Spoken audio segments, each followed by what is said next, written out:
post, and in the comments, the Amazon link is in the comments if you want to buy it for yourself.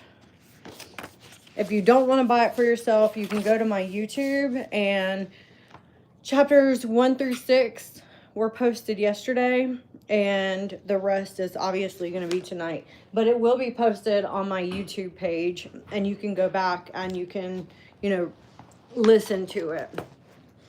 It's not that thick of a book. Like, see? It's kind of a short book, but it's actually really good. So in yesterday's chapter, she was going over, like, what does it actually mean when you are being charged with murder for hire?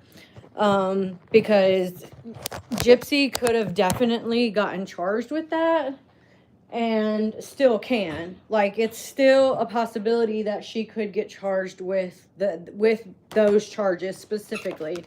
I don't know if they would need, like, more evidence in order to charge her with that.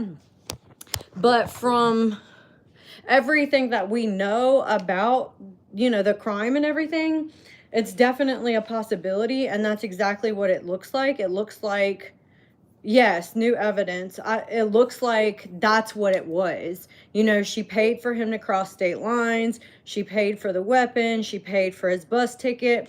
She paid for the hotel room. She paid him in SEX. So all of those things, that's what the book was going into yesterday. Is talking about how all of that is basically being hired. Hey, you guys. I was trying to sign on YouTube on my computer, but it seems like every time I try to use YouTube when we're having, like, bad storms, it doesn't want to let me connect. So I'm having to use my phone, and it's a little small. Thank you for the follow. Okay, so chapter 6 is what we're going to start reading tonight.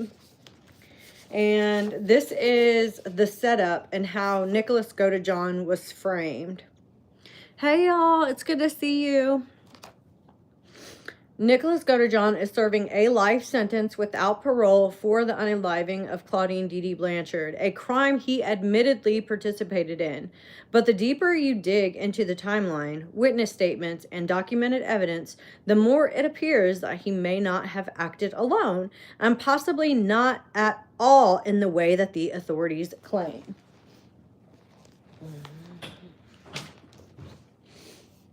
In this chapter, we explore how Gypsy's timeline just doesn't add up, how the death certificate contradicts Nick's presence, and how Gypsy may have laid the groundwork to frame Nicholas as the sole killer while masking her own role, or even the roles of other unknown participants. A strange incident before the crime. The 2013 McDonald's arrest. Thank you so much for the gifts, you guys. Hey, lady. It's been so long since I've seen you. I'm so glad you're on. Hold on. Okay, so...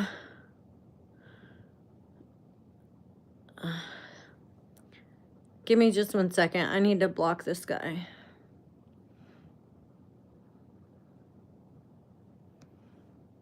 Okay. What do you mean, stand up? I don't know what that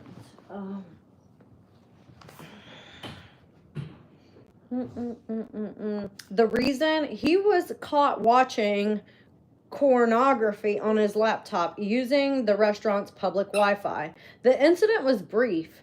Nicholas was detained and questioned, then quickly released without any charges being pressed.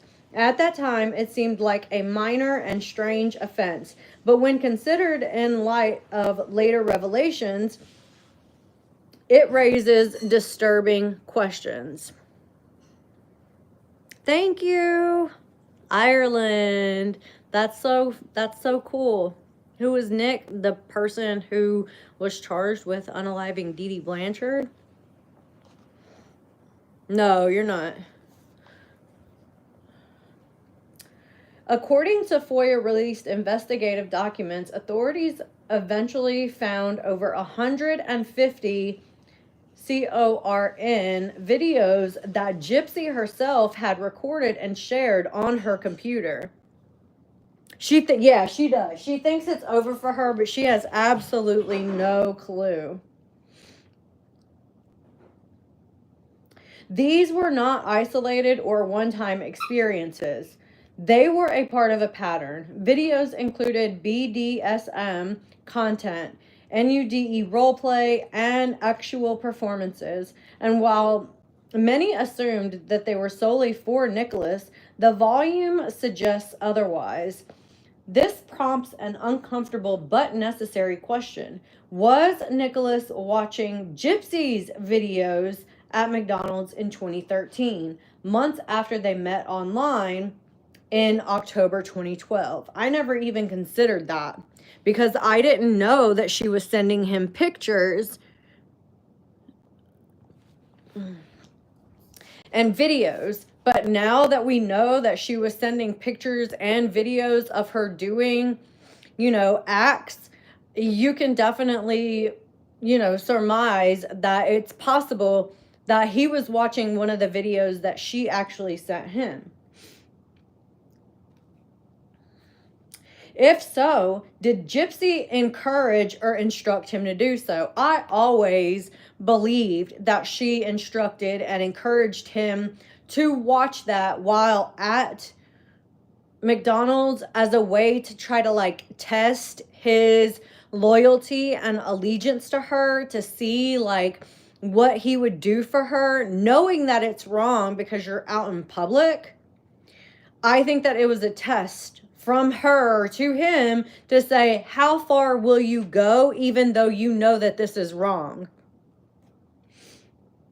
Was this a kind of loyalty test, humiliation tactic, or manipulation? Or even worse, was she setting him up for an arrest as early as 2013 because she wanted to make sure that he had some kind of something on his record, so that when all of this did happen in 2015, she would be able to say, look, he's, STIC, and he's,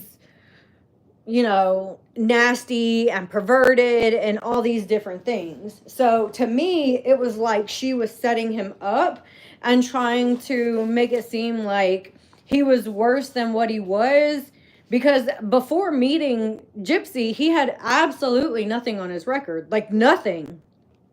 And then all of a sudden during his and hers, relationship, he gets arrested. Not really arrested because they didn't really press any charges, but he gets these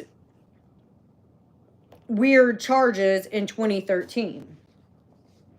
At the time, Nicholas had already become emotionally and actually entangled with Gypsy. He was isolated, vulnerable, and desperate for her attention. If she told him to do something, no matter how inappropriate, he likely would have obeyed. It's not far-fetched to think that she could have instructed him to watch her videos in public, either as a twisted fantasy or as a calculated setup. This changes the timeline of manipulation entirely, because it means that Gypsy's control over Nicholas didn't begin with the crime. It began years earlier when she began grooming him, emotionally training him, and possibly testing his boundaries. Nick did not script these movies. Honestly, I don't want to be mean, but he's just not that smart. He's just not that smart. He doesn't seem like the kind of guy who really takes control in situations. He is the type of person who needs to be led and told what to do. He doesn't seem like the type of person to come up with these ideas. We know how creative Gypsy is in the things that she's told us about things that have happened to her so far. You know what I'm saying?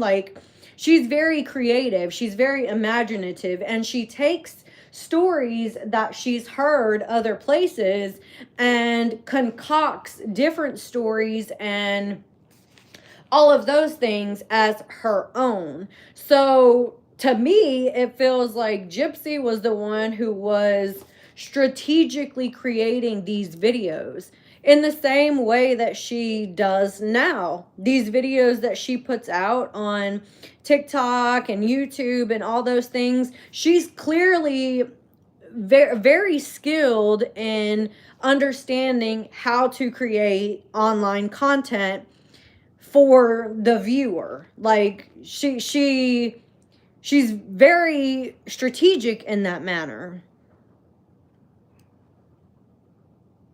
There is not a film made about this, Winston, because this book was written independently, and most of the information in this particular book is information that has been hidden from the public in regards to the unaliving of Dee Dee Blanchard. A lot of this information was not given to the public until after Gypsy was released. Oh, thank you. Okay. This kind of pattern is not just toxic, it's predatory. And I've been saying that she's a predator. Like, I know that she's a predator.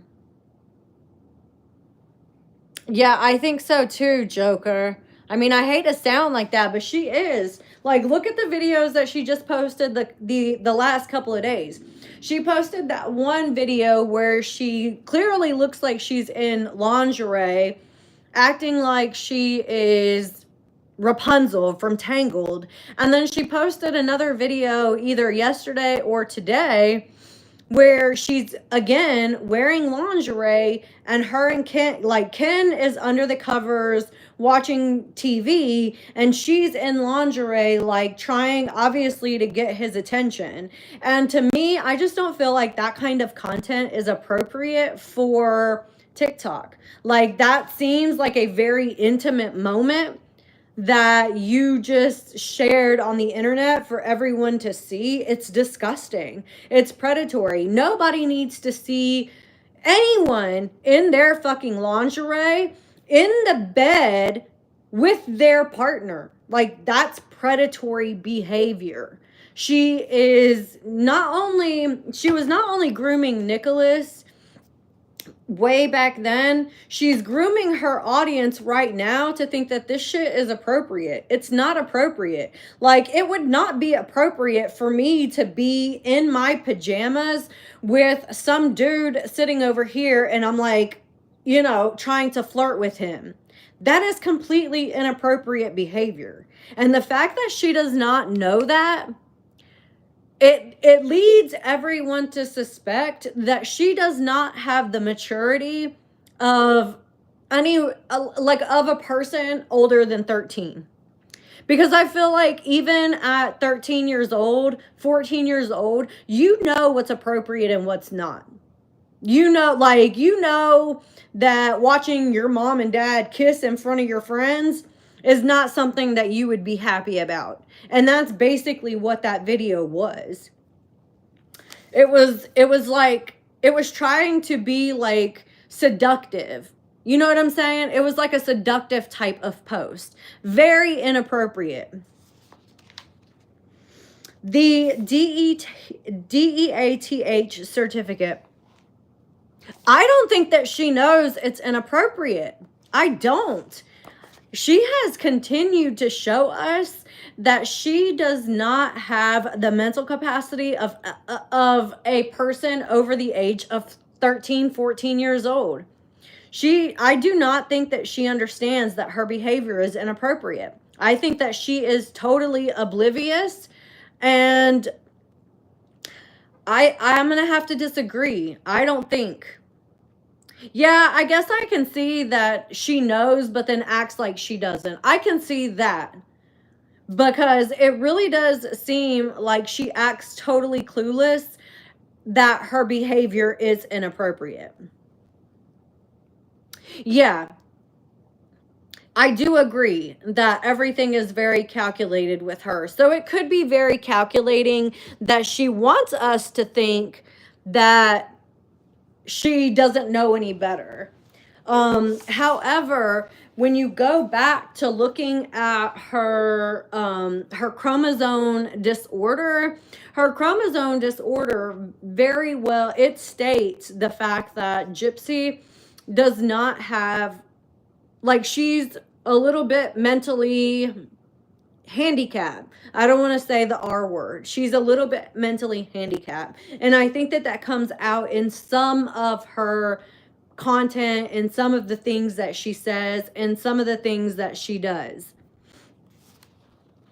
Yeah, my teenagers act more mature than Gypsy as well.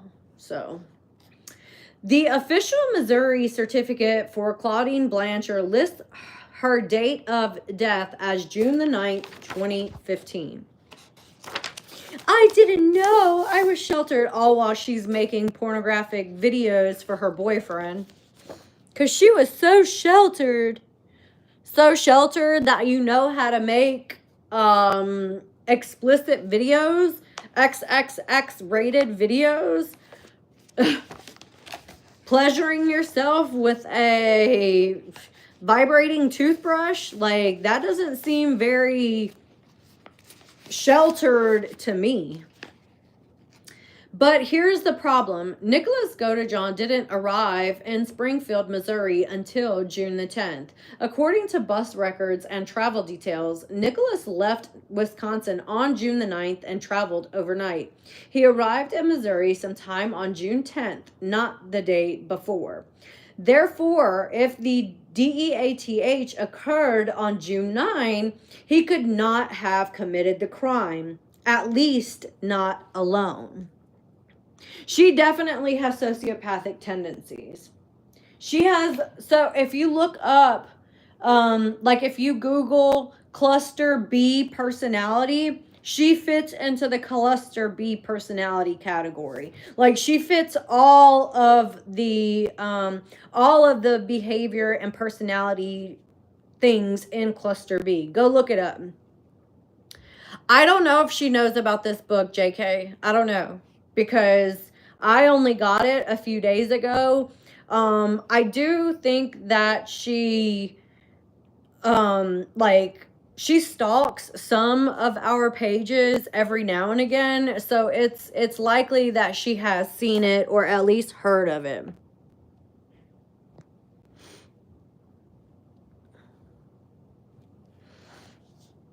Yes, it's the dark triad, but there's actually a fourth one, Mallory. There's a fourth one in that cluster B. So if you go and look it up, yeah, I do, Undina. Just ignore them for now. I don't think any of my mods are in this evening, so just ignore them for now. I know it's hard because they just keep, like, spamming the chat, but just try to ignore it. I have a mask on. I have one of those peel-off masks on my face. Am I Native American? I'm Meso-American. So my family was born, my family, like, was in the Mexico side of Texas before Texas and Mexico separated. And some of my family comes from Spain. Gypsy's Old Nose. We are reading this book, Gypsy Rose Blanchard, Schmurderer for Hire. Okay. Therefore, if the DEATH occurred on June 9, he could not have committed the crime, or at least not alone. The date on the death certificate wasn't arbitrary. It's also the date Gypsy herself gave detectives in her original interview. Hey Laurel, I don't remember the original interview. I don't remember her saying June 9th, so I'll have to go back and, like, rewatch that to see if that's actually in there. The person who wrote this book is on YouTube. She goes by Alice Down the Rabbit Hole. I already said my face is shiny because I have on a face mask. Even more telling, hold on. The detail appears in Casebook 1, page 4 of the Greene County Sheriff's Department investigation file. Even more telling, in her own memoir, My Time to Stand, Gypsy titled Chapter 14, June 9th. That chapter reportedly reflects the day her mother passed, before Nicholas ever reached town. Who was in the house before Nick? So this disturbing discrepancy raises two possible scenarios. Either Gypsy unalived Dee Dee herself on June 9th, then waited for Nicholas to arrive on June 10th to help clean up, flee, or take the blame. Or a third person was involved, or someone else entered the house before Nicholas did, an accomplice who has never been publicly identified or investigated. Either scenario directly challenges the prosecution's version of events. The narrative presented in court and repeated by the media was that Nick entered the house, jabbed Dee Dee, and then fled with Gypsy. But if the crime occurred the day before he arrived, then it is not only factually impossible, it may be the biggest miscarriage of justice in this entire case. Gypsy's behavior indicates prior knowledge. Yes, I can. Brittany, you are a mod on TikTok, but I need a mod on YouTube because there's a lot going on in the chat on YouTube. There's like over 120 people on YouTube, and I just don't have the time. Bambi, if you're on YouTube, I can mod you on YouTube, but I need a mod on YouTube, not on TikTok. I already have mods on TikTok. And Brittany, you're already a mod. Okay.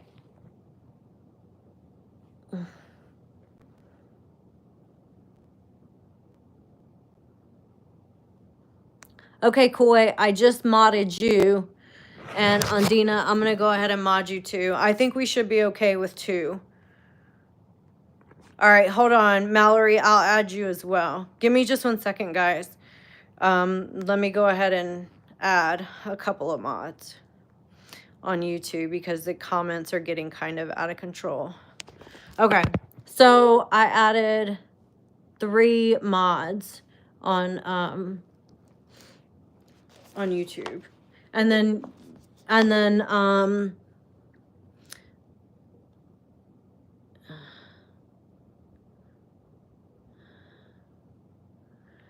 then Brittany, you're already a mod on YouTube. I don't know if this is actually her account or not. It's a fake? Okay, thank you for letting me know. Okay. Gypsy made several statements and decisions that suggest she knew her mother had already been DEAD before Nicholas ever entered the home. She told police exactly what day her mother passed, on June 9th. She showed no signs of surprise or shock in her Walmart surveillance footage or during her questioning. She had already planned her escape outfit, aka wig and makeup, before Nick had arrived. She immediately posted a bizarre and vulgar Facebook post status saying that BITCH is DEAD after leaving town, suggesting she knew exactly when the body would be discovered. She and Nicholas cleaned the house, covered Dee Dee's body with blankets, and packed her belongings calmly, none of which indicated any emotional trauma. Most damning of all, Gypsy had already prepared an envelope to mail the weapon. It was a padded envelope with Nicholas's address written on it in Gypsy's own handwriting, including a return address. This means she had the mailing envelope ready before the crime took place, not after. It was not a panic move. It was a pre-planned evidence disposal, a clear sign of prior intent and forethought. She may not be the smartest criminal, but that envelope alone proves she was the organizer, not the pawn. Nicholas's mental limitations.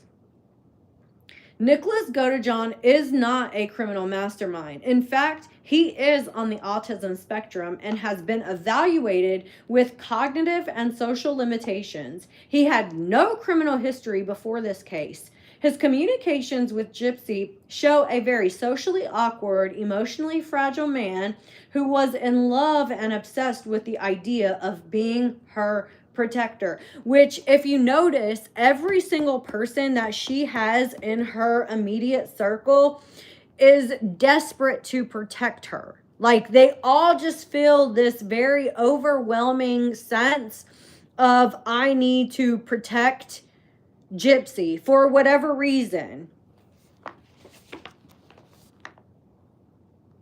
Hey girl, me too. Me too, Bayou Pay Pig. Me too. Tell me how to figure that out. I need somebody to pay my bills, girl. Hook it up. Gypsy played into this fantasy. She called him her savior. She told him he was the only one who could set her free. She even sent him a video tutorial showing how to her mom in her mom's bed. In court, Gypsy painted him as unstable and violent, but the reality may be that she baited him using his loyalty and love as weapons to either get him to take the fall for a crime she had already committed or involve him just enough so she could walk away with a lighter sentence. What the jury never knew, by the time Nicholas went to trial, the public had already seen the HBO documentary Mommy DEAD and Dearest. It was released in 2017, more than a year before Nick's trial began in November 2018. That documentary heavily favored Gypsy's version of events. It painted her as a lifelong ABUSE victim who had no other way out but MURDER. It gave her the sympathy of the nation, and it made Nicholas look like a weapon, an emotionally disturbed KILLER unleashed by a girl too sweet to do anyone herself. The jury wasn't sequestered. They came in from the same community that had been exposed to the documentary, the headlines, the interviews, and the viral Facebook post. How could they possibly assess the crime with an open mind? The damage was already done. Why was this timeline ignored? This leads to the biggest question of all. Why didn't the timeline get challenged in court? Why didn't Nicholas's defense attorney present the bus records, the death certificate, or Gypsy's original confession stating that the crime happened before Nicholas ever got to Springfield? Was it incompetence, oversight, or was the case rushed to conviction because Gypsy had already become a media darling? If the timeline had been explored with the same scrutiny the prosecutors used to convict Nicholas, it's very likely that he would not be serving life in prison today. Okay, girl. I was wondering because, yes, this is based on Gypsy's true story. Somebody else is using your name, sweetest honey. They're using your name and they were pretending to be you. They were trying to get me to make them a mod. I didn't though, because everybody was like, no, that's a fake.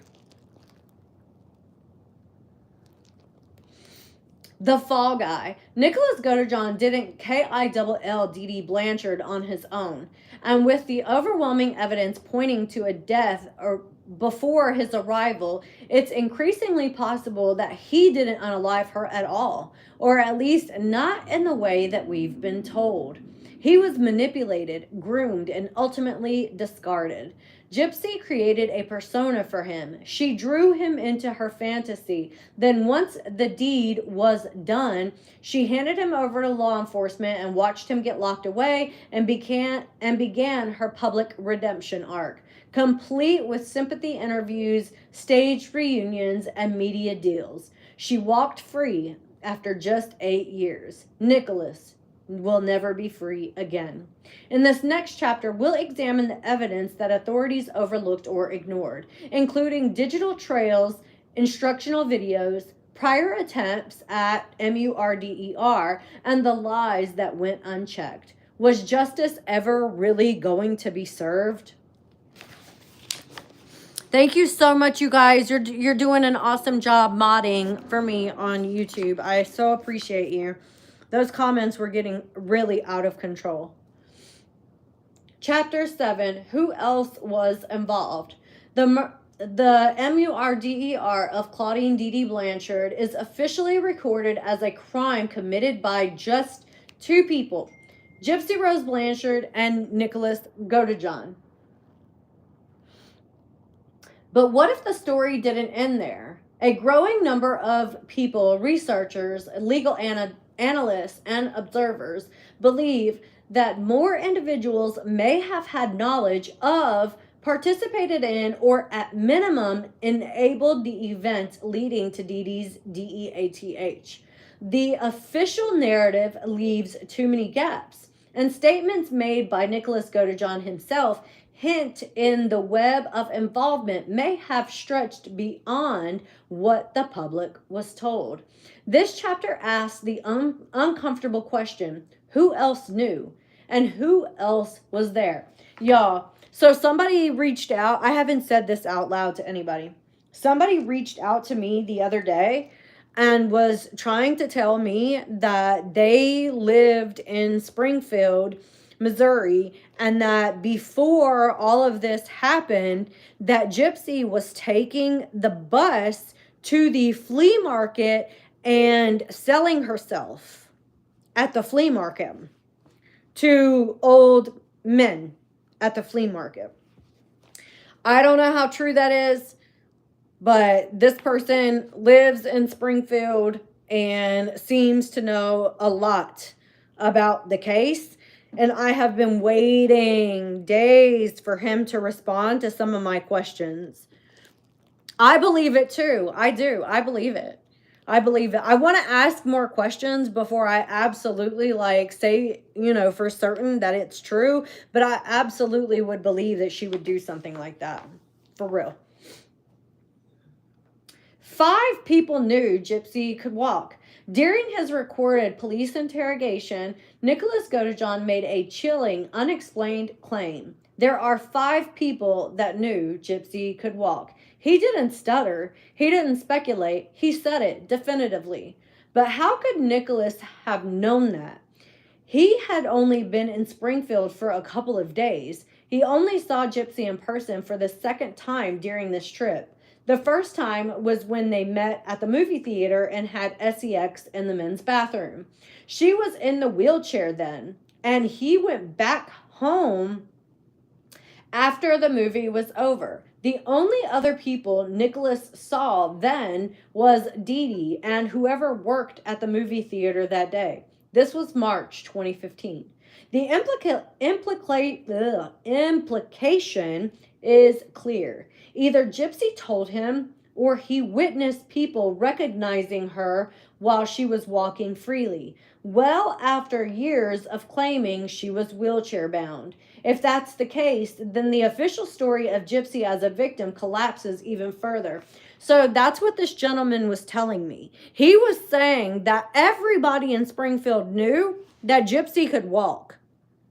He clearly said that Gypsy was walking around. She was walking around free during the day. She was walking around free at night and without Dee Dee.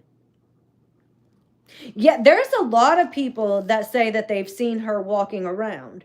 And that's why if you go back to listen to some of the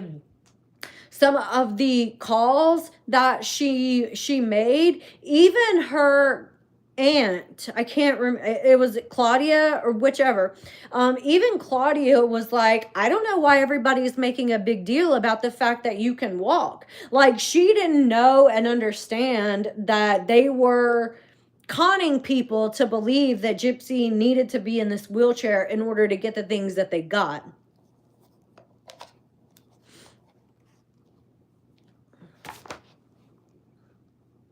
Hold on, you guys.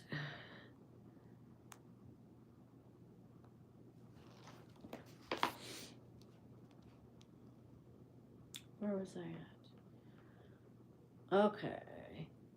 So who were these 5 people, and why hasn't law enforcement ever tried to identify them? One of the 5 people who knew Gypsy could walk, we know of only 3 that may have been a part of the whole crime scene. Dan Glidewell, David Blanchard, and his wife, Kimberly Blanchard. David and Kimberly are allegedly no relation to Gypsy or Dee Dee, but they live down the street from them. Also, David would be in charge of the VisionCon conventions in Springfield, Missouri that Gypsy and Dee Dee enjoyed being involved in. Dan Glidewell also attended these conventions and met Gypsy at one of them. Okay, so the 5 people, I don't believe that it was David and Kim Blanchard, because they seem to have absolutely no knowledge that Gypsy could walk. Like, if you watch, I think it's Gypsy's Revenge, you can hear both David and Kim asking if she could walk, what else was a lie? Like, what else was a lie? Like, they both thought the same thing. And then Aaliyah also said the same thing. If she could walk, what else was untrue? So I don't think those people knew that she could walk.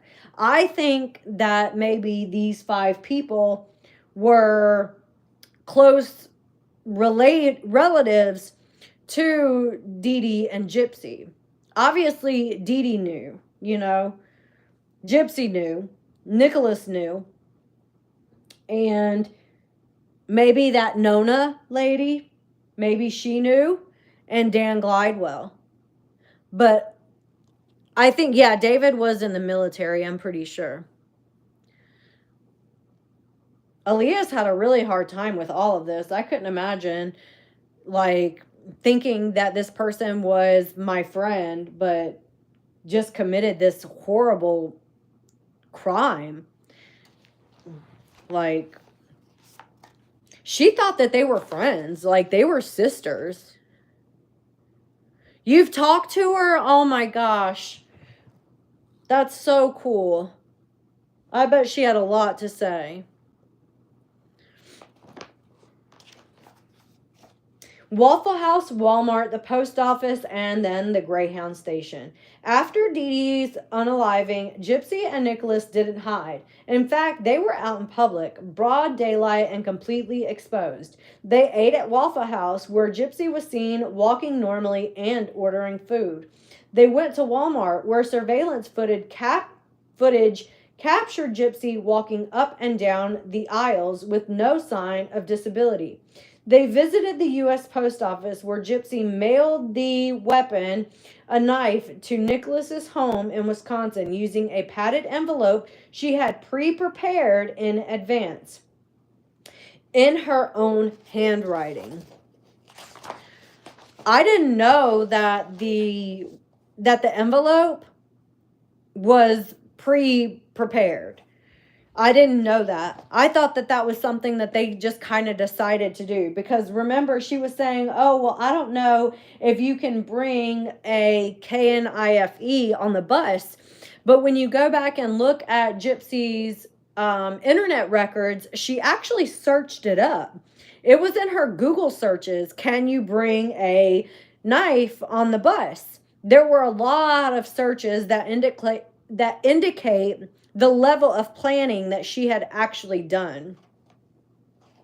I mean, she had planned. I mean, she planned a lot. Hey, Guzman, how are you?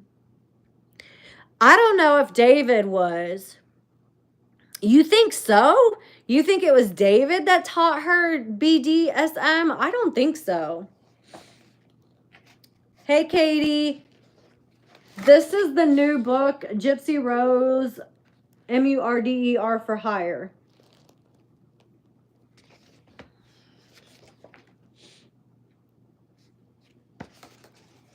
They finally stopped at the Greyhound bus station. Hold on. Did I read everything on this? Oh, yeah. They finally stopped at the Greyhound bus station where they boarded a bus out of Missouri. Each of these places had employees, customers, security cameras, and potentially people who had previously seen Gypsy in a wheelchair during charity events or public appearances. And yet no one reported her, no one recognized her.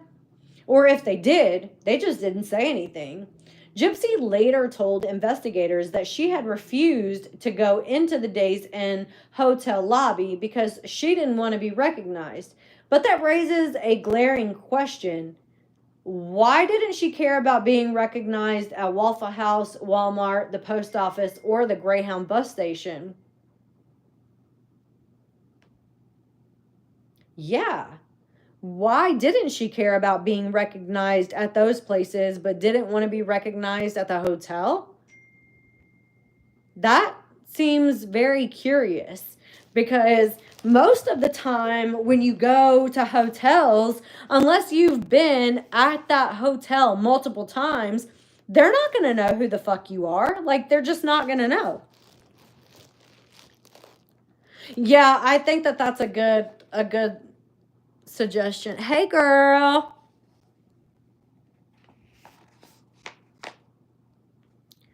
Who's pulling Sharon stuff? I'm clothed. I've got clothes on. I have clothes on.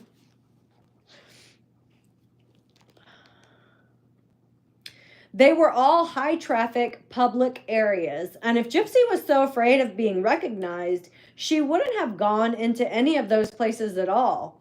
The excuse just doesn't make sense unless it wasn't the truth. The more logical conclusion is this. Gypsy wasn't afraid of being seen because the people who might have seen her already knew her, which leads us back to Nicholas's statement. 5 people knew that she could walk. Who were they? And did any of them encounter Gypsy that day? The real story of Dan Glidewell. Perhaps the most disturbing thread involves a man named Dan. Dan was a married man in his 30s, significantly older than Gypsy, who met her at VisionCon convention in 2011. Gypsy was around 19 or 20 years old at that time. Dee Dee falsely told people she was younger, but in reality, she was a consenting adult, secretly exploring the world behind Dee Dee's back. What happened next was alarming. Gypsy ran away to be with Dan, taking her mother's medication and money. She gave Dan drugs,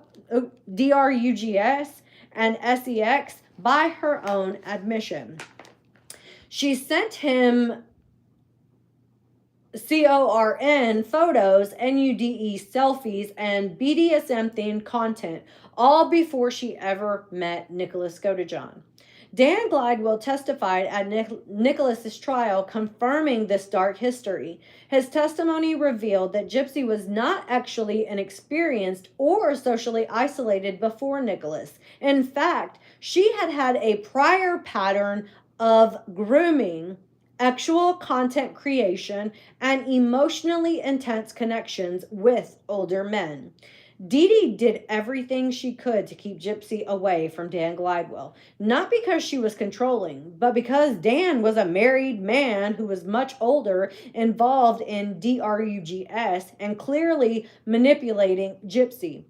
Dee Dee's judgment here appears reasonable. What's most shocking is that Gypsy was allowed to continue this behavior with impunity, and that Dan was never charged with any of it. I'll apologize to everyone except Dan. Remember when Nicholas said that in his interrogation? In one of the most cryptic moments of his recorded interrogation, Nicholas Godejohn, speaking aloud to himself while alone in the room, said, "I'll apologize to everyone except for Dan. Dan is the only one I won't apologize to." But why single out Dan? If Nicholas had never met Dan, why would he feel so strongly?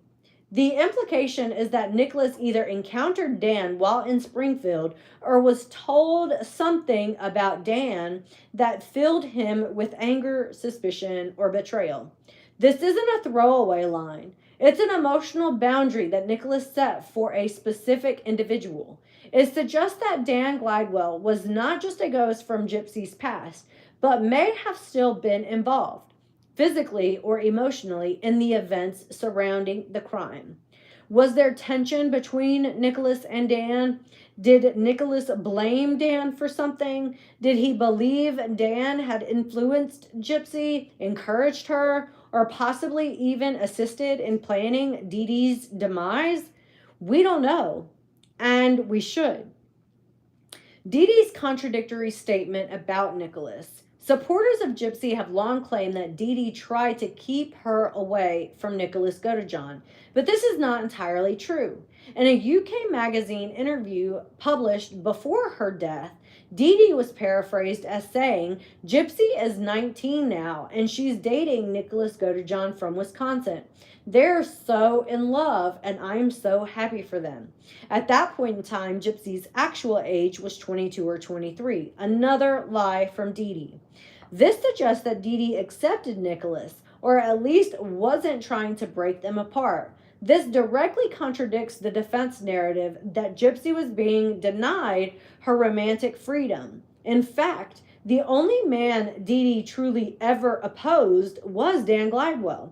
And considering his age, marital status, and behavior, it's hard to blame her. Also, during her interrogation, Gypsy stated that her mom had kicked her out of the house and told Gypsy, "If you want to go to Wisconsin, then go." So why did Gypsy resort to committing this crime? She was free to be with Nicholas, or was it Dan that Gypsy really wanted to be with? So why did Nicholas hate Dan? Why did he refuse to apologize to him? And why did Gypsy stay in contact with Dan even after their actual relationship had ended? These unanswered questions make it increasingly clear Dan Glidewell may have known more than he has ever admitted.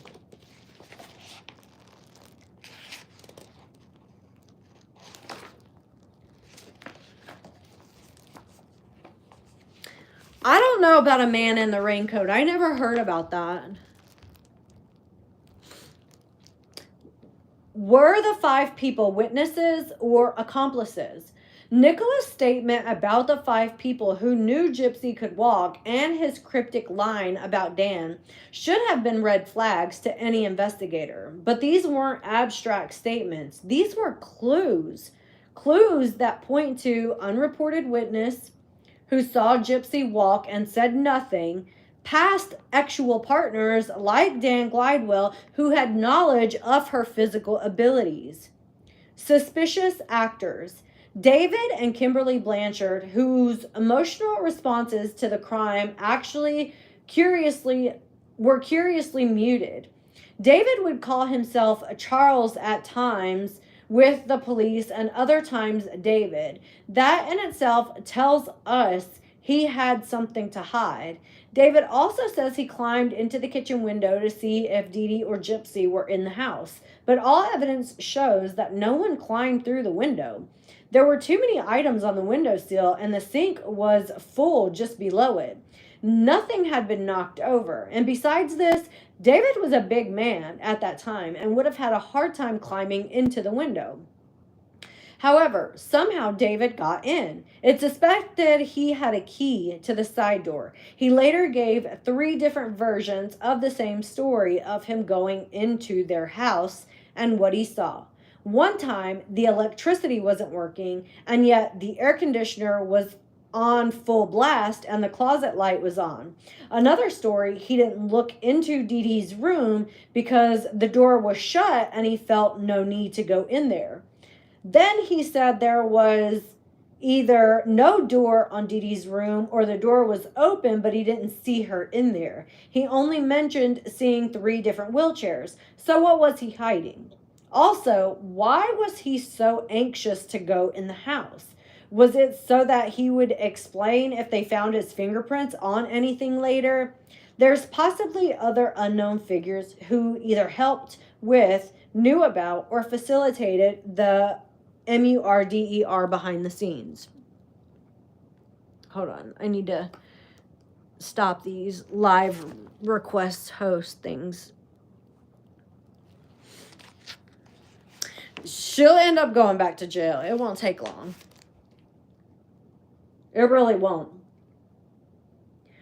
No one ever followed up. No one ever asked Nicholas who the 5 people were. No one ever dug into his refusal to apologize to Dan. Instead, the system moved quickly to convict him and portray Gypsy as the innocent mastermind's pawn. In the next chapter, we return to the physical and digital evidence that authorities ignored. Evidence that, if properly investigated, could have rewritten the outcome of this case entirely. Chapter 8, Evidence Overlooked by Authorities. It still amazes me that they had all this digital evidence and they didn't even look at it. They didn't even look at it. Like, why would you not look at it? Like, it just doesn't make any sense that they would not look at it.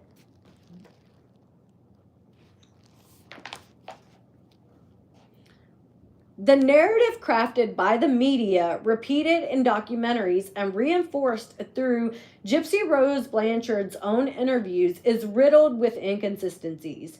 It's a tale that has been accepted by the public at large, but much of it simply doesn't hold up under scrutiny. Key facts were ignored or misrepresented, while contradictory evidence was never given its due weight. Thank you so much for the gifts. The result, a gross misrepresentation of a murder case that was never as simple as victim and villain. Chained to the bed. Thank you, Laura May. Thank you, OG. Thank you guys so much. One of the most glaring holes in the public narrative is Gypsy's now infamous claim that her mother chained her to the bed with handcuffs and a dog leash, starved her, and forced her to use a bucket to relieve herself. The story is deeply disturbing, and for many, it was the most emotionally compelling piece of Gypsy's victimhood. But why does it not hold up? If you guys know Morgan Elena on YouTube, she did a really cool video going over Gypsy's words and the movie Tangled and how they directly mimic one another, and how Gypsy basically stole the plot from Tangled and wrote it as her own in her own book. That's got to be like something that she can get sued for. Because, I mean, it's literally like word for word the plot of Tangled in her own book. Just go watch that video. It's like 30 minutes long, and it's so good. She breaks it down so well. This claim came from Gypsy herself, not through police investigation, photographic evidence, or witness testimony. In fact, private Facebook messages between Gypsy and her former neighbor, Aaliyah Woodmansey, from October 2014, just 8 months before the crime, paint an entirely different picture.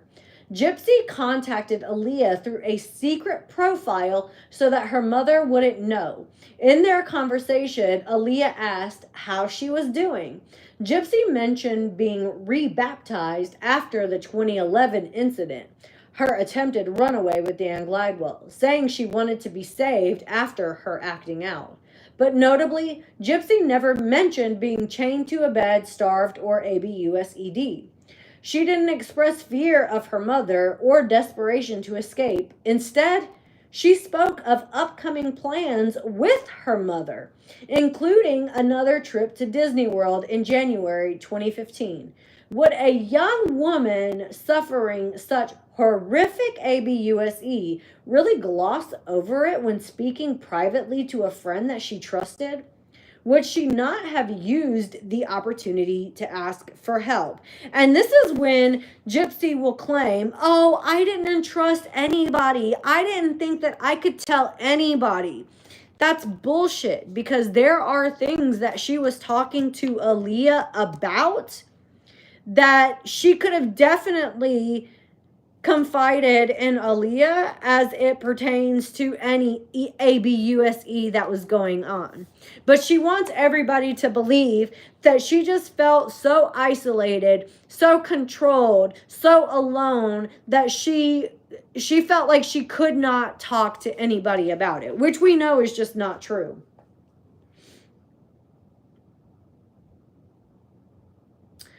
Even more telling, Gypsy had claimed in various interviews that after she was caught trying to run away in 2011, that Dee Dee broke her cell phone and computer. But then how was she still using Facebook to message Aaliyah? How was she in constant communication with Nicholas Godejohn if her electronics were truly destroyed and she was so tightly monitored? How did she continue an online romance, create fake Facebook profiles, and coordinate a crime? These inconsistencies raise serious doubts about her ABUSE narrative. Interestingly enough, Dee Dee's wrists were bruised with markings just like herself had been handcuffed during her crime. I shouldn't have said crime, but I want to say MURDER. Did Gypsy do to Dee Dee the things that she blames Dee Dee for doing to her? I've always thought that everything that Gypsy has said happened to her are the things that she was actually doing to her mom. I have always felt that way.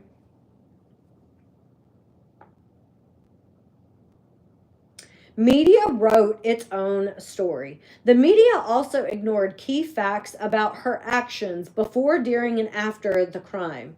Gypsy pre-addressed the envelope for the KNIFE before Nicholas ever arrived. It had her return address on it. She cleaned up the BLOD, covered her mother's body, and mailed the weapon back to Nicholas's house. These are not the actions of someone caught off guard or terrified by an unpredictable accomplice. These are the premeditated, calculated actions of someone actively managing a crime. Gypsy also testified in court, but her statements contradict her police interrogation. She lied multiple times, including about the timeline of the MURDER, the extent of her involvement, and even about being in the room during the KLLING. We know Gypsy entered Dee Dee's bedroom after the crime took place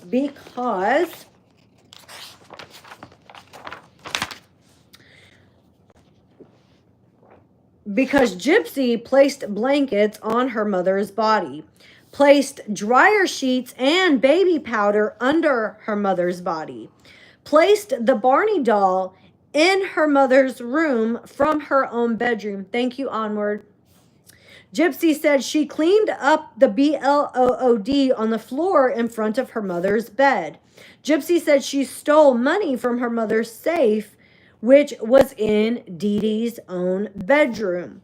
One of the most blatant contradictions involves her seizure medication.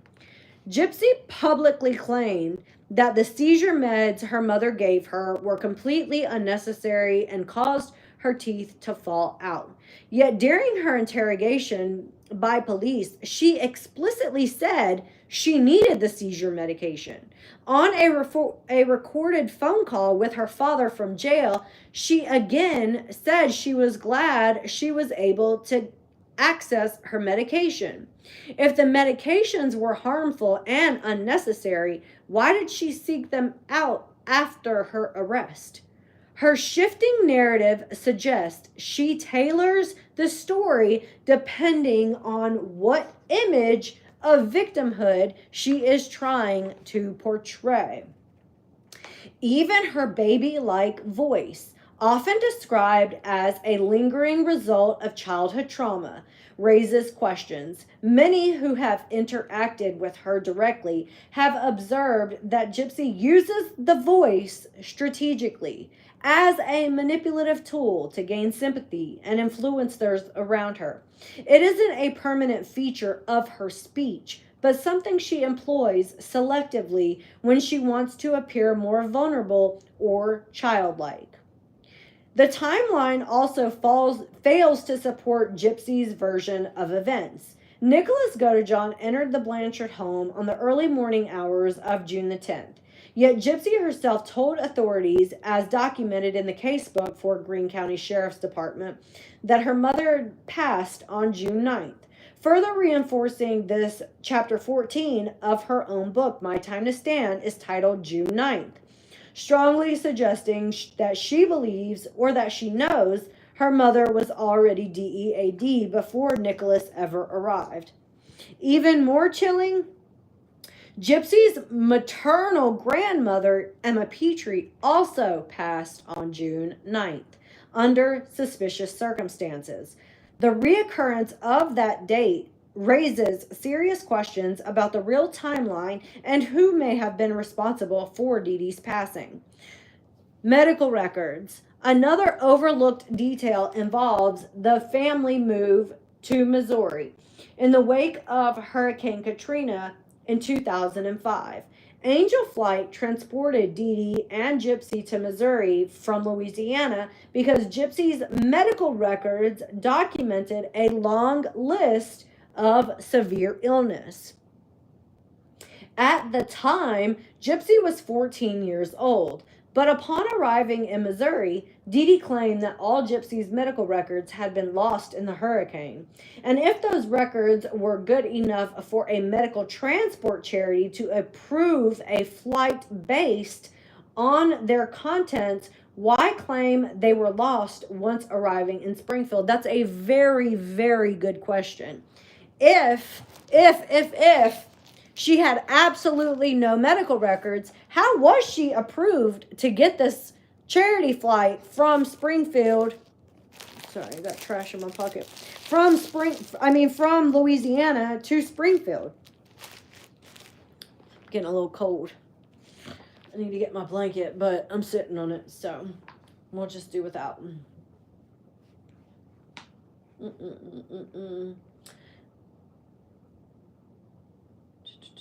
This contradiction raises questions not just about Dee Dee's narrative, but about whether Gypsy herself was already involved in shaping a false backstory. Dan Patterson, the prosecuting attorney for Gypsy Rose Blanchard, had evidence from a digital camera with an SD card that was found at the crime scene. The evidence on the pictures on the SD card might have helped Nicholas Godejohn in his trial. Dan Patterson, however, refused to let the jury see this evidence. It was like it never existed. It was never inspected or shown to the jury. Other evidence never discussed during the trial were the bruises on Gypsy's hands, seen in the photos taken after her interrogation was over. Also, the BLOOD that was on Gypsy's t-shirt at the same time. Why weren't any of these things brought up? Mitigating circumstances. There are context clues that help a judge or jury understand why someone may have committed a crime and why they deserve leniency. Examples of mitigating circumstances: mental illness or developmental disability, history of ABUSE or trauma, age or immaturity, especially if the defendant is very young, lack of a prior criminal record, genuine remorse or cooperation with law enforcement, under duress or coercion. That is, someone pressured them to commit this crime. If mitigating circumstances are considered applicable to the defendant, a lighter sentence will be given and perhaps even the chance for parole or probation. As we know, Gypsy Rose was given the plea deal due to false mitigating circumstances. She was not ABUSED by her mother, and her mother did not deserve to die. On the other hand, the authorities didn't consider any mitigating circumstances for Nicholas Godejohn, even though he has serious mental health illness, a developmental disability, a history of trauma and ABUSE in his family. He lacked a prior criminal record, showed remorse, cooperated with law enforcement, and was coerced into unaliving Dee Dee Blanchard by Gypsy. But it didn't matter. They gave him life in prison without the possibility of parole. How is any of this fair or legal? This is not just a story of one lie. It's a pattern of deception spanning years. And the failure of the authorities and media to challenge these claims has allowed a convicted conspirator in a MURDER for hire plot to walk free while the man she recruited serves a life sentence in prison. That's what I think so many people are really upset about, is that she's out and he's not. Not that people think that he should be out, but that she's out. That she's out. It's her being out of prison that people are upset with. Hey, Queen. People want Gypsy to be held to the same standards that Nicholas Godejohn was held to. And that's the reason, and the disparaging, between the two. That's why people are upset. People want Gypsy in prison. Because if Nicholas is serving life in prison, Gypsy should also be serving life in prison.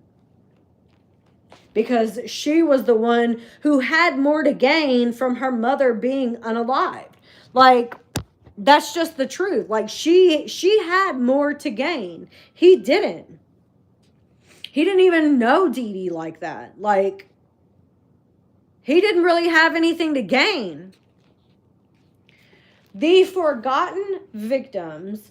While Gypsy Rose Blanchard has garnered sympathy, book deals, and media appearances, the collateral damage from this case has been conveniently ignored. It's time to remember the other victims, the ones who didn't make the headlines.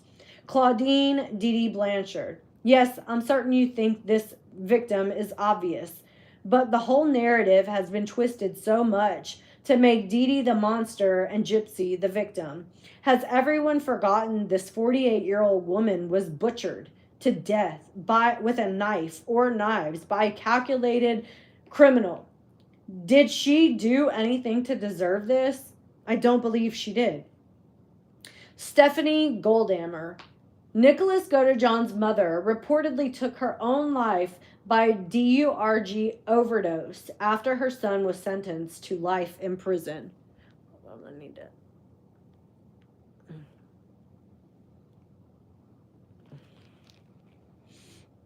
She had watched the media paint her mentally challenged son as a monster, while the girl who planned the entire crime received minimal prison time and later fame. The grief of watching her son imprisoned for a crime he did not initiate and may not have committed in full was more than she could bear. Her DEATH is a direct consequence of the emotional fallout created by this case, and it deserves acknowledgement. The charities.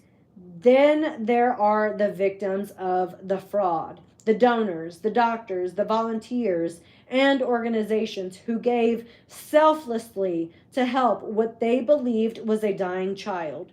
the Make-A-Wish Foundation, Habitat for Humanity, Ronald McDonald House Charities, and many private individuals who donated money, gifts, medical equipment, and vacations under the assumption that Gypsy was terminally ill. Each donation given to her was a donation denied to a truly sick child in need. These charities operate on finite resources.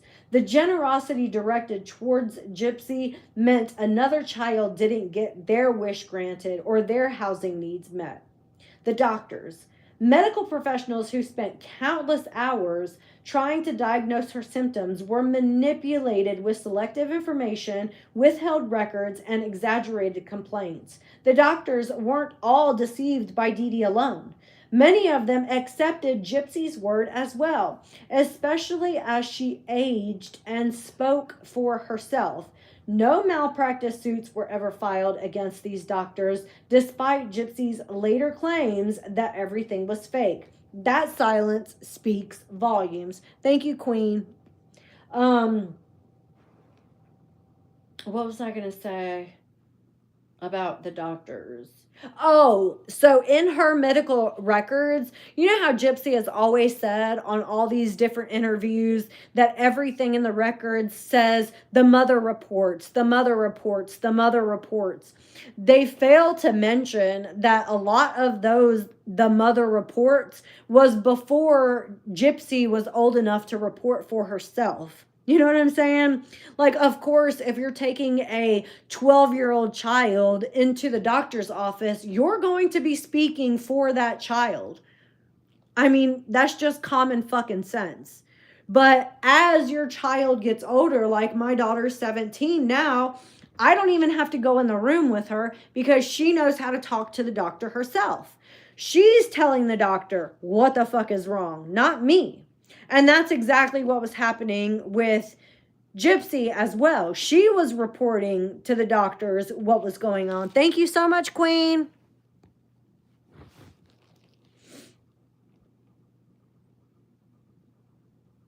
The neighbors, even the community that surrounded them, neighbors, church members, school volunteers, were victims of emotional fraud. They cooked meals, donated money, and helped raise awareness for a girl who was secretly walking, talking, and plotting a murder. And of course, there's Nicholas himself, a man with a low IQ, on the autism spectrum, and suffering from his own mental illness, who Gypsy seduced, instructed, and ultimately used as her weapon and then discarded. He is now serving life in prison while she appears on red carpets. These victims may not get justice in court, but they deserve to be named. Their pain, loss, and betrayal matter. Justice was not served. It was sold. Chapter 10, Why the Truth Still Matters. Gypsy Rose Blanchard is free. Nicholas Godejohn is not. And to most of the public, the story ended there. The ABUSED daughter found redemption, and her so-called monster boyfriend was locked away forever. But justice isn't supposed to stop at the first draft of a story. Over the last 7 chapters, we've pulled back the curtains on what authorities, media, and even Gypsy herself wanted the world to forget and never learn at all. This case was far more complex, far more premeditated, and far more unjust than anyone was told. The truth matters, not just for Nicholas Godejohn, but for the legal system as a whole. A miscarriage of justice on every level. This case is not simply about who held the knife. It's about who planned the crime, who encouraged it, who cleaned up the crime scene, who disposed of the weapon, and who lied to the authorities and the courts, and who had the most to gain. By every standard of criminal law, Gypsy funded the MURDER. She selected the Killer. She gave the instructions. She prepared the cover-up. She tampered with the evidence. She had a history of failed murder attempts. And she lied under oath and during her interrogation. And yet Gypsy only served 8 years in prison and was released to book deals, red carpet interviews, and social media fame.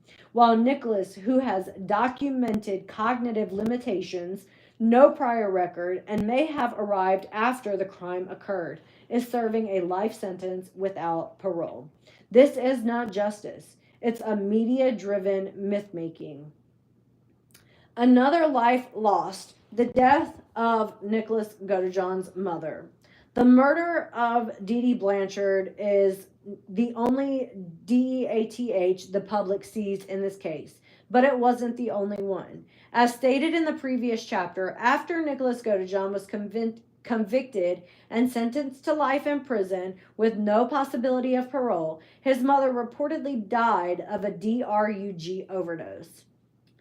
Though the cause was ruled a suicide, it has been widely assumed by those close to the family that her death was linked to grief, despair, and guilt over the loss of her son to the prison system.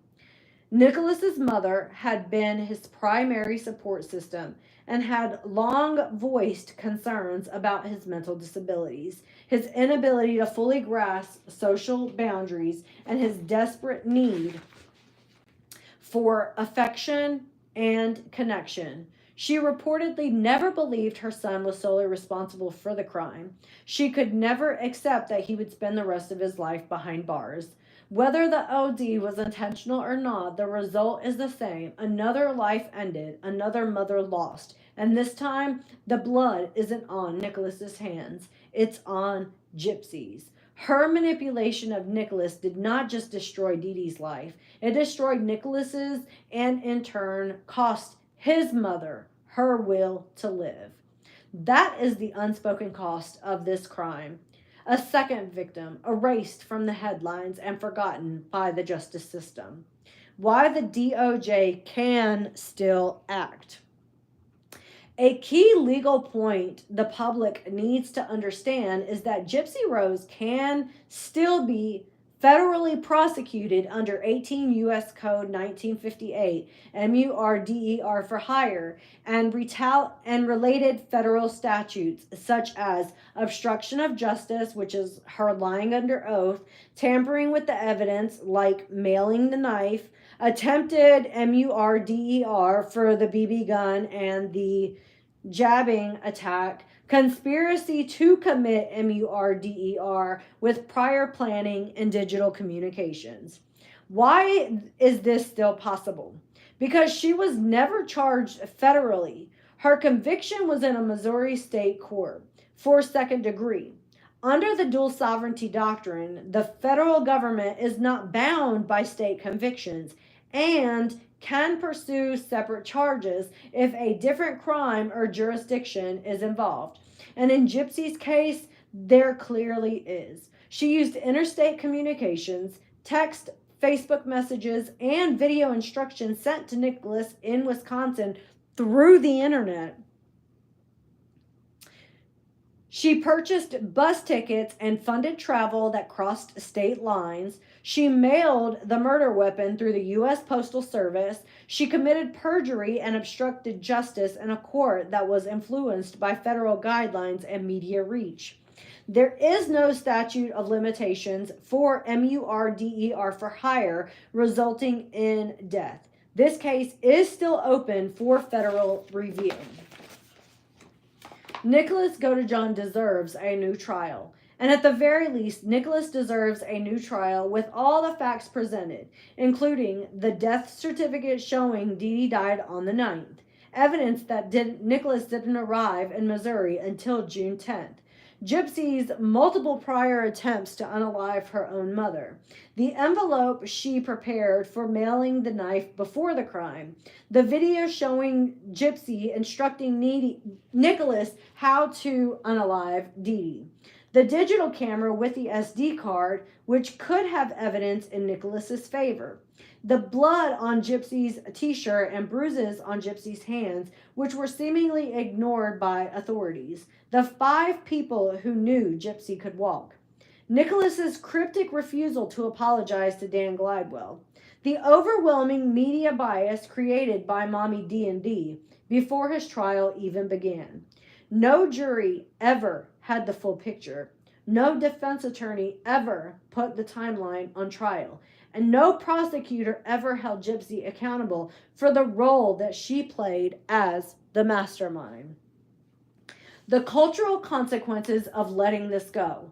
When we reward criminals with fame, book deals, and fan followings, we not only undermine the justice system, we set a dangerous precedent. Gypsy carefully managed image has made her a celebrity. Her story has been fictionalized, glamorized, and monetized. But behind the scenes is a man with autism sitting in a maximum security prison for the rest of his life for a crime he may not have physically committed. When we dismiss this, we say it's okay to manipulate the system if you look sympathetic enough. It's okay to withhold evidence if the story sells better without it. It's okay to reward calculated violence when it's disguised as survival. This is not the justice system working. This is the justice system collapsing under the weight of narrative control. What needs to happen now? Federal prosecutors should review the case immediately for charges under MURDER for hire, obstruction, and conspiracy statutes.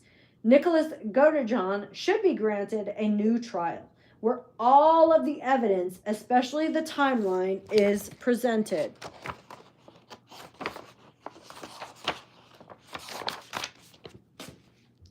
The Department of Justice should request an independent review of prosecutorial conduct, including why critical pieces of evidence were excluded or never investigated. The public and press should stop repeating this simplified victim versus villain story and start asking deeper questions about what really happened.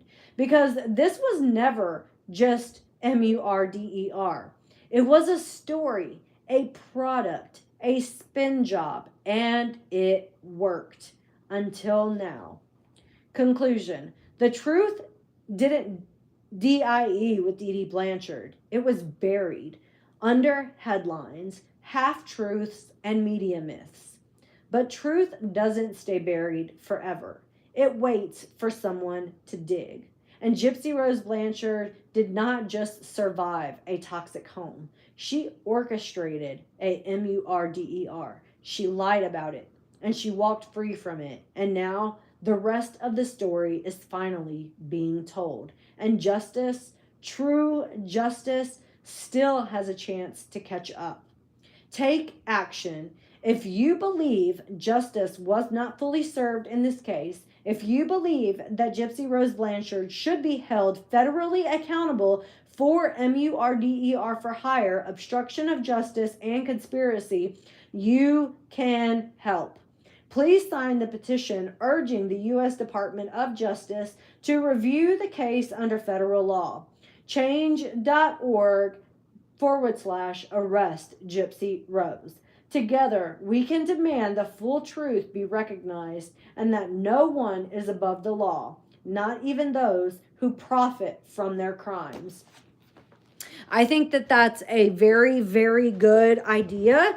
If you have not already, I didn't even know there was a change.org petition.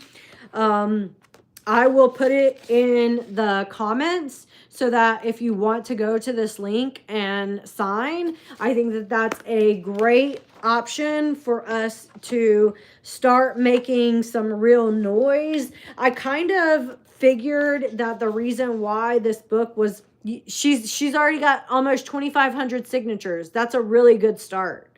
That's fucking amazing. So let's go on to this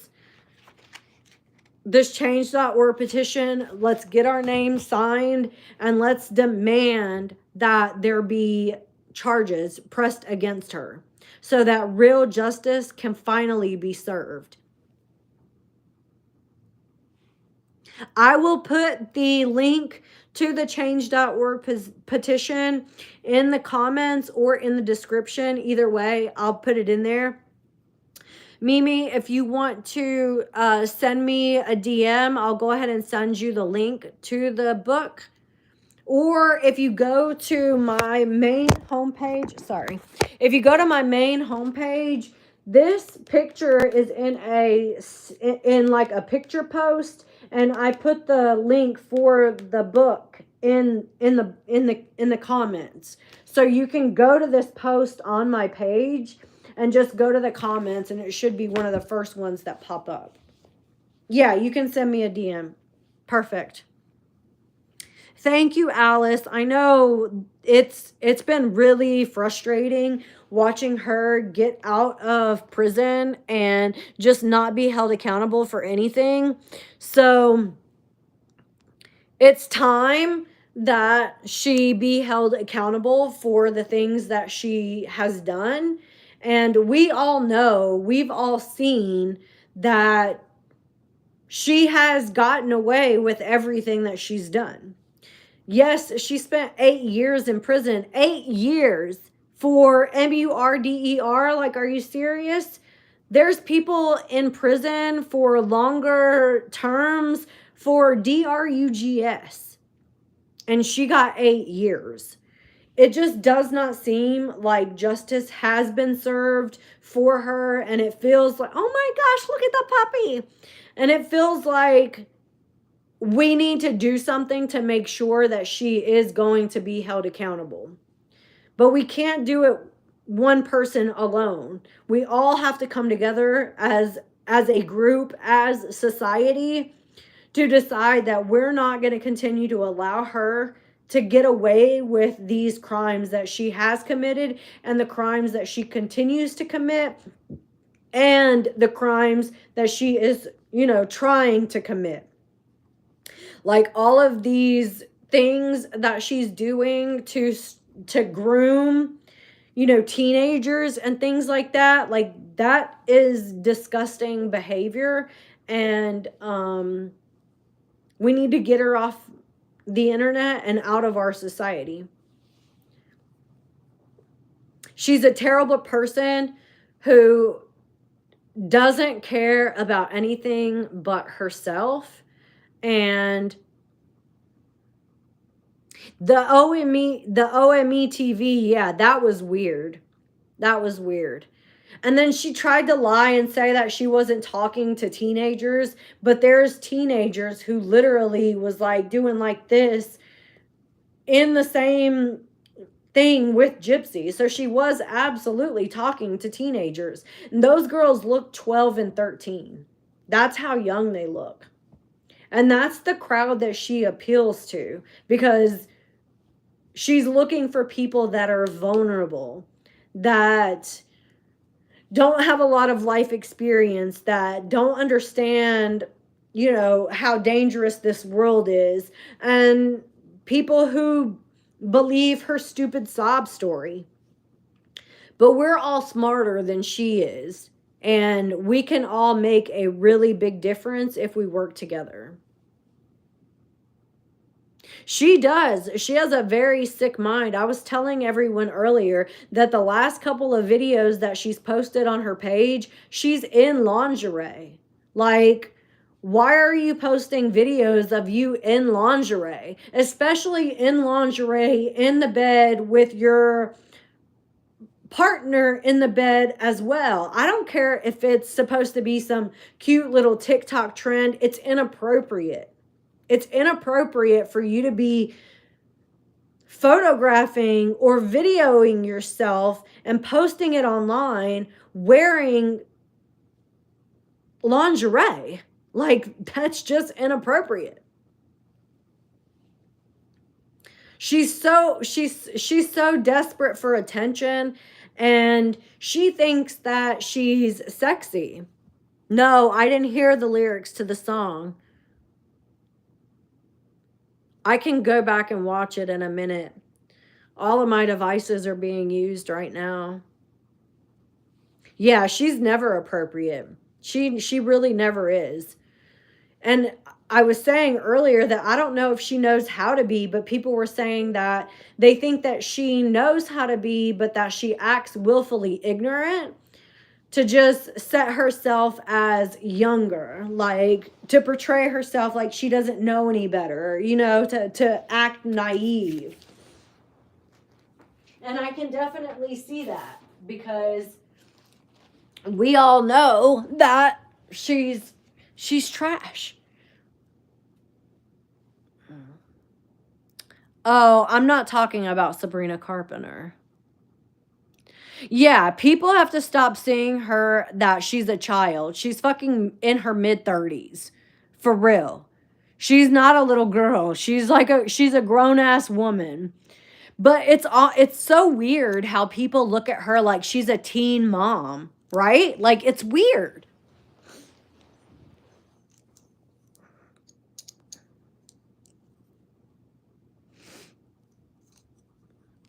You know that show Teen Mom? That's how they treat her. Like she's a part of that show. Like she didn't just spend 8 years in prison for a crime. Yeah, she's going to be 34 at the end of July. I'll be turning 43 at the beginning of July, and she'll be turning 34 at the end. She's not a child. Like, she's 10 years younger than I am. She's a full fucking grown adult.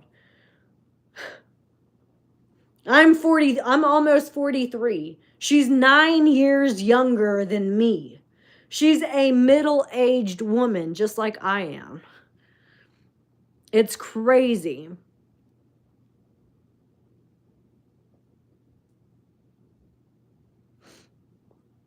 I'll be 43 on the 5th. We're going out of town on the 21st. I probably shouldn't have said that on live. All right, you guys, I'm going to go. Yeah, I'm still young, but I'm just saying 30, 40, that's middle age. I mean, if you think about it, most people don't live past 80. So we're like halfway there at 40. So that's basically middle-aged. Even though, you know, it sounds older when you use the word middle-aged, but still. All right, I'm going to go for tonight. Alice, again, thank you so much for writing this book. And I will put the change.org in the comments and the link in the comments if you guys want to go and purchase the book. Definitely worth the purchase. It's only $10 on Amazon if you want to get the paperback version like I got. And if you get the Kindle version, I believe it's $8. So let's go over there and make sure that we're supporting people who truly want to see justice prevail in this situation. All right, you guys, I love you. I'll see you tomorrow.